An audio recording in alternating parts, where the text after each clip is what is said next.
जब एक औरत अपने जीवन को स्वर्ग बनाना चाहती है और उसका पति ही ना उसकी बात सुने, उसके रिस्पेक्ट को पैर के तले कुचल दे, फिर एक पत्नी को क्या ही करना चाहिए।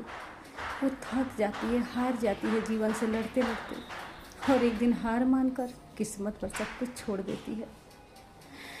पर क्यों नहीं सोचते वैसे लोग, अगर हमको जीवन में अच्छी बीवी मिली है तो उसका हम कद्र क्यों नहीं करते हैं?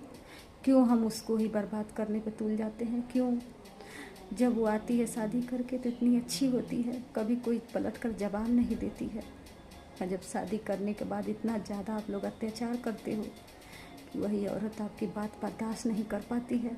आप दो बोलते हो तो चार सुना देती है। तो किसका देन है? इसके जिम्मेदार भी सिर्फ आप ही हो। जब एक औरत अपने जीवन को स्वर्ग बनाना चाहती है और उसका पति ही ना उसकी बात सुने, उसके रिस्पेक्ट को पैर के तले कुचल दे, फिर एक पत्नी को क्या ही करना चाहिए।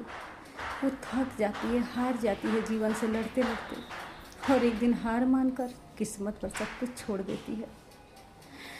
पर क्यों नहीं सोचते वैसे लोग, अगर हमको जीवन में अच्छी बीवी मिली है तो उसका हम कद्र क्यों नहीं करते हैं?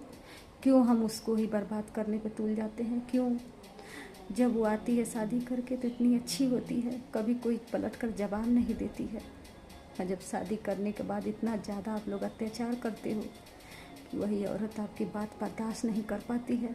आप दो बोलते हो तो चार सुना देती है। तो किसका देन है? इसके जिम्मेदार भी सिर्फ आप ही हो। जब एक औरत अपने जीवन को स्वर्ग बनाना चाहती है और उसका पति ही ना उसकी बात सुने, उसके रिस्पेक्ट को पैर के तले कुचल दे, फिर एक पत्नी को क्या ही करना चाहिए। वो थक जाती है, हार जाती है जीवन से लड़ते लड़ते, और एक दिन हार मानकर किस्मत पर सब कुछ छोड़ देती है। पर क्यों नहीं सोचते वैसे लोग, अगर हमको जीवन में अच्छी बीवी मिली है तो उसका हम कद्र क्यों नहीं करते हैं? क्यों हम उसको ही बर्बाद करने पे तुल जाते हैं? क्यों जब वो आती है शादी करके तो इतनी अच्छी होती है, कभी कोई पलट कर जवाब नहीं देती है, और जब शादी करने के बाद इतना ज़्यादा आप लोग अत्याचार करते हो कि वही औरत आपकी बात बर्दाश्त नहीं कर पाती है। आप दो बोलते हो तो चार सुना देती है।